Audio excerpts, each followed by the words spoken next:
Ay, 12:34. Good morning to me.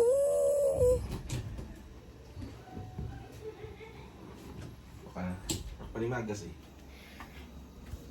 Mga alas 5, nakaschedule kami para mag-brown out dito sa Cavite. Medyo mapasok kay summertime.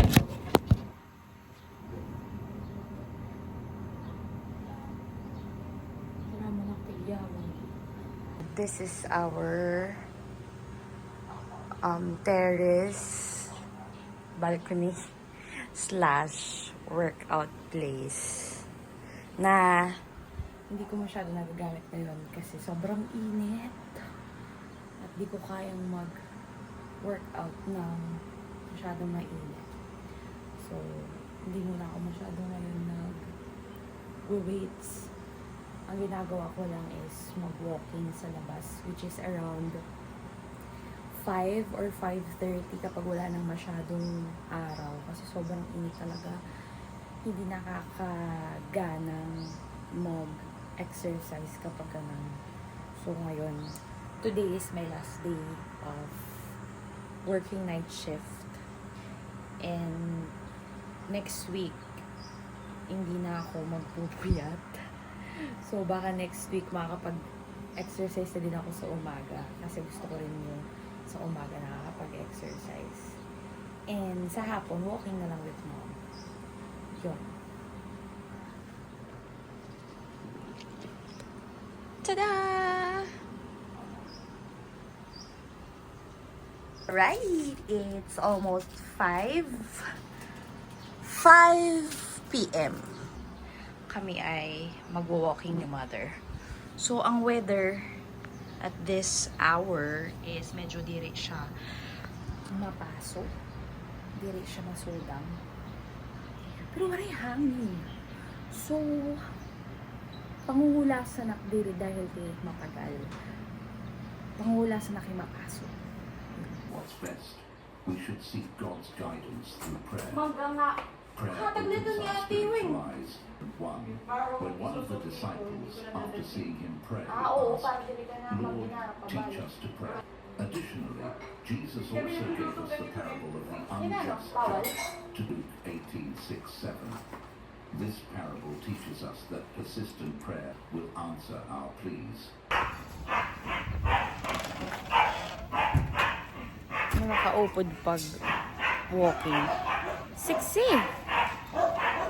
Fitspiration. Na.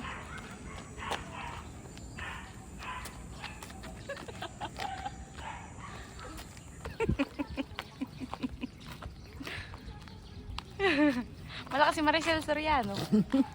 Ay, hello. Maray nga na pag-kuan, pag-ihap sa lakaw. Ay nga limot ako. Ikauna pala na ito nga talibong. In fairness, alas 6 na pero dili pa rin brown out. So I'm gonna prepare my food after ko mag-walk. Yun yung pinakaluto.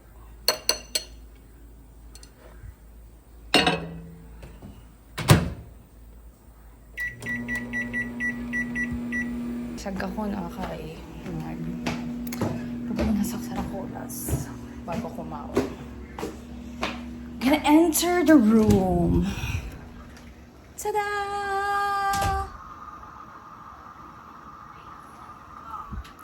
Okay. Tungkala.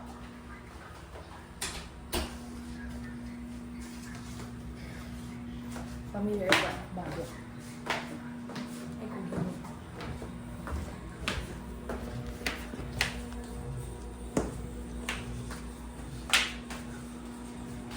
Ay, kung rasa.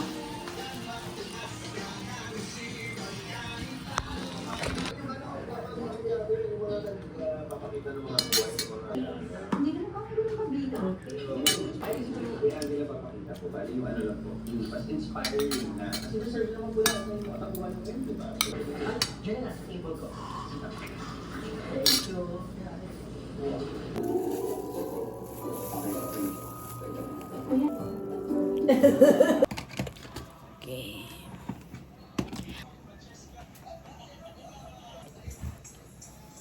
Nag-i-issue ko na nakako skin liwat kasi unhealthy lifestyle. Nakaturog sin tuhay. Tapos, kinaon mga magtamis, mga salty, processed foods. Mao, ini nga ako pimples is more on internal health problem. So, aray, ang remedy ko nala is permilimpyahan before pumarigo and after pumarigo. Ano daw? Ang rigsok. Uy, kita man yung rigsok. Water.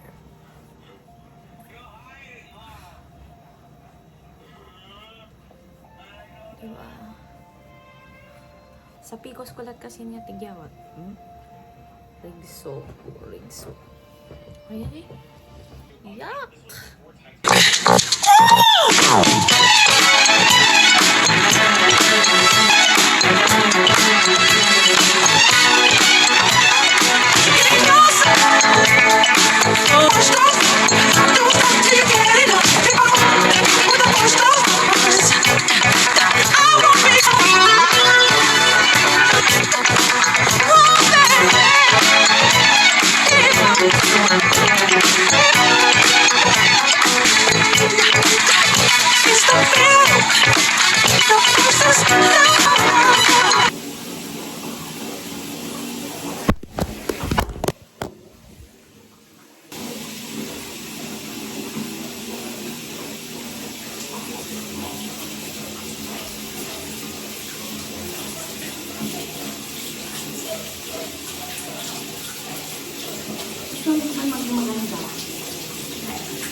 How are you, Miss Galang?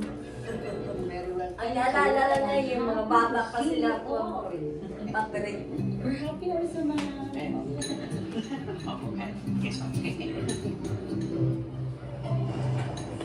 Hello po. Ay, Isa po si Tito. ay, mamaya pa raw papasok si Sir. May kalakura. Ako po, tungkol po ito dun sa bagong memorial na Waiting inaalok para ko. magbukas May siya. papangalapan naman po Tapos, si Tito. Baka gusto niyo po magbibihis na i-present ko ako muna sa para inyo. magbukas siya dyan. Ano po ito? Mas mura. We are back.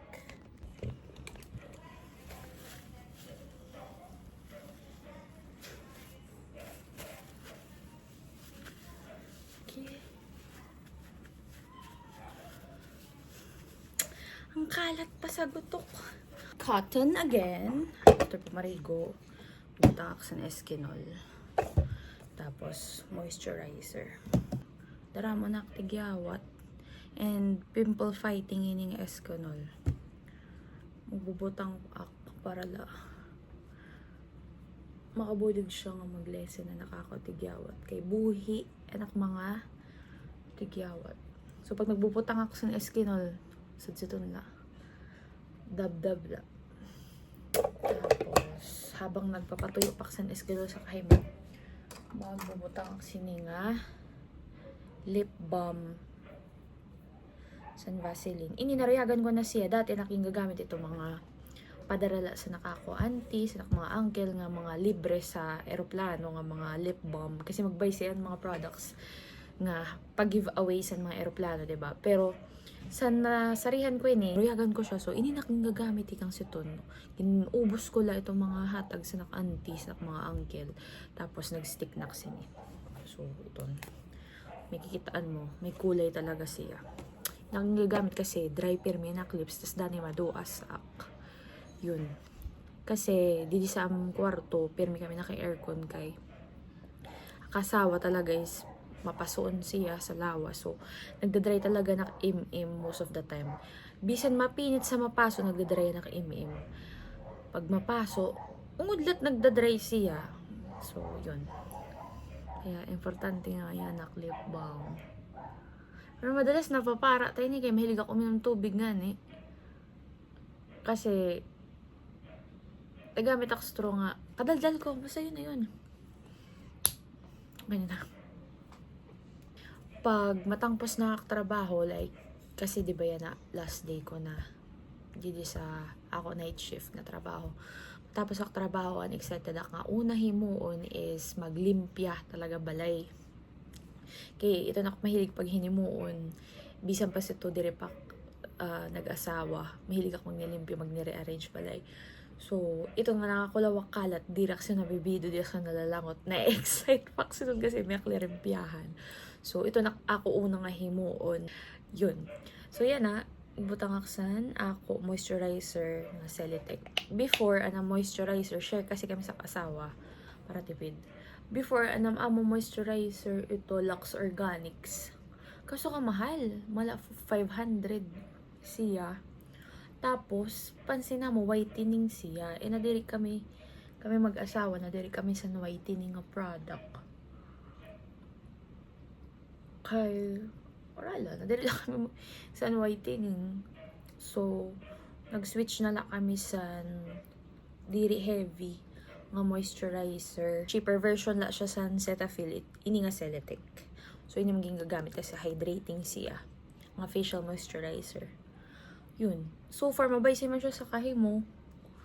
Diri na good ganon ka-dry anak face. Yun. Tsaka, diri siya nakaka-irritate sa skin nga may mga pimples. After sini, magliliwan na ak. Then, pagkaliwan ko, malusad ak. Then, magpe-prepare na ak para sa trabaho. Actually, kuan pala yan eh. It's, anong oras na? 7:23 pala. So, susunod nga oras, nagpe-prepare na talaga kasi waray laking ko condition ko sarili para sa work. Diri ito kung kano harani na saka pala mag-prepare. So, ganun ako mag-prepare mga 2 hours before. Tapos, ito, napansin mo kanina, diba? Ginabrehan ko na ang computer. Bisan diri pa 9, which is a 9 anak star sa trabaho. Kasi, may mga pagkakataon nga dani naglolokoan computer. So, mabay siya nga 2 hours or 3 hours before pala san ako trabaho, naabrehan ko siya, na-check ko siya kung functioning ba siya or diri. Kasi kung diri siya functioning, pwede ko i-report dahil sa TL na TL, diri nagana na ako computer, diba? Yun. Same practice pa rin ginihimo ko since pa nga nagtikang akdi sa DCX. It's the same routine nga ginihimo. And minsan, around 8:30, 30 minutes before my shift, nag-check na ako emails kasi sa trabaho, as in, kada adlaw, daramon emails na kailangan i-check, kailangan i-replyan. So, nag-allot ako at least 30 minutes before my work time nga makapagbasa na sa mga kailangan ko replyan, mga ganun. So, yun. Kaya, ito na rason kaya aga pa mag-prepare. Yun. Tapos, habang nagbo-blow dry up, I like to watch series.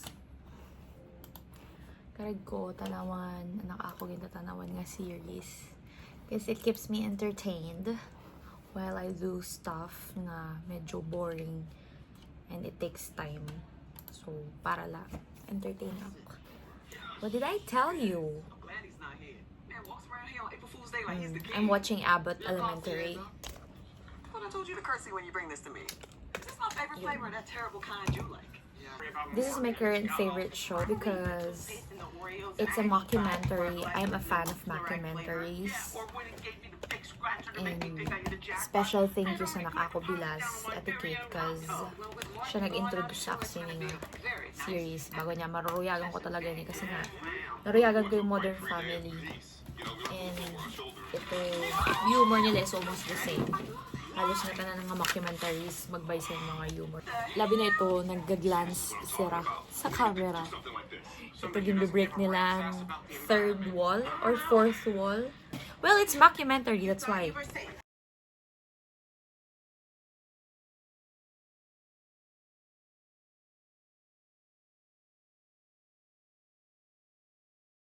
So, for the past 3 weeks, hindi ako sila rom nag-work because I wanted to separate my resting time from work.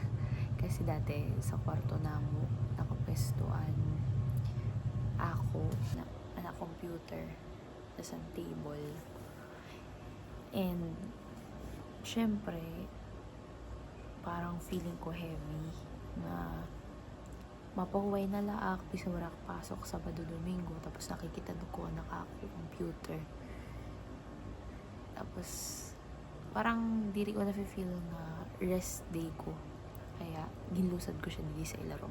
If ever man makarawatak sa mga ginamplayan niya na mga work from home din, hindi pa rin ako magtatrabaho sa ilarom kasi parang para sa akin, it's healthy nga na nasa-separate ko anak ako work sa ako personal life. Anak ako kwarto, anak ako pahuway, oras ng pahuway talaga, di ko nakikita na nagtrabaho. Eto siya.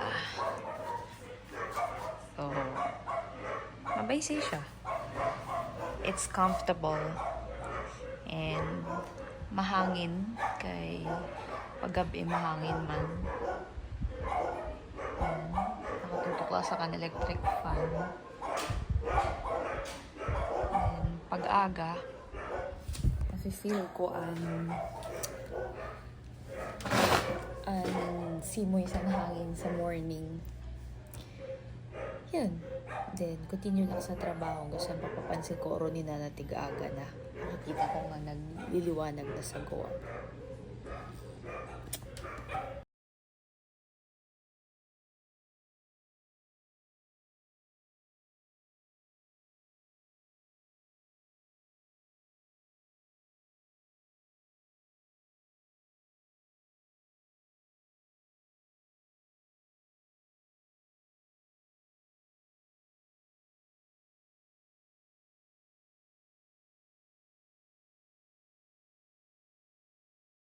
Lunch break na medyo mapagal. Kay karuyag sini sa oras na nakpahuway mag-uyag.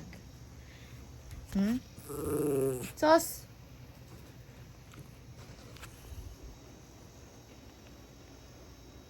Ano? Ano man? Anak ako lunch break para sa anak Joey. Joey Basada! Joey Basada! Joey nga. Makulit.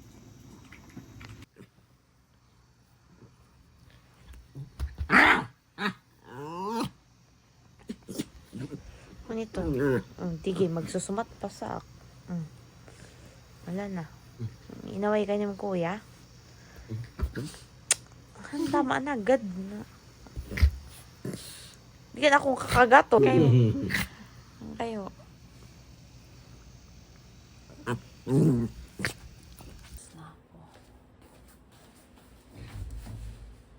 Mag-lunch break.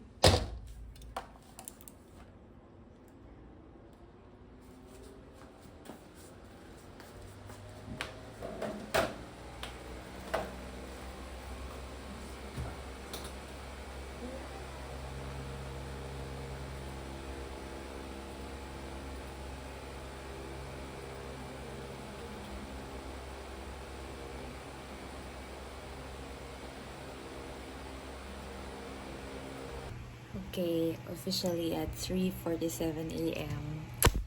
na-wrap up ko na anak ako trabaho sa anak ako boss. And na-send ko na itong mga files na gin-compile ko, yung mga tracking files and mga open orders, mga information sa mga active pa nga orders na mababayaan ko. So, parang nak masyado himuon. Siguro pag may mga questions na sira, yun na yun. Well, for pira ka years na halos pirmiak tambak sa ako trabaho. This time, magiging kalmado na ako mga gabi. I feel accomplished, fulfilled na I am closing this chapter sa life as a night crawler, as a night owl. And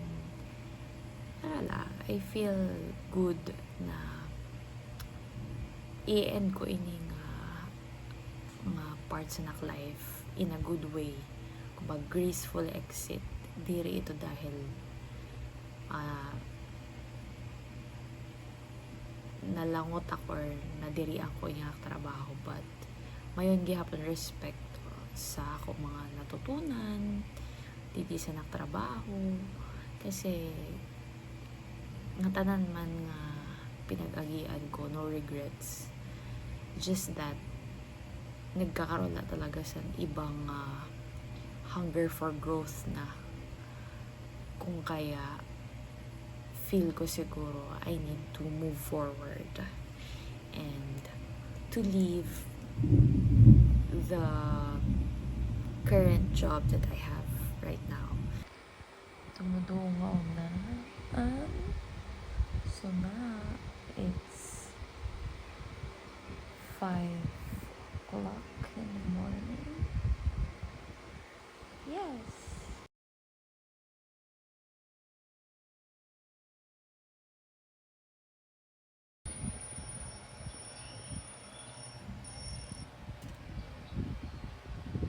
Bye-bye. Out. Bye-bye.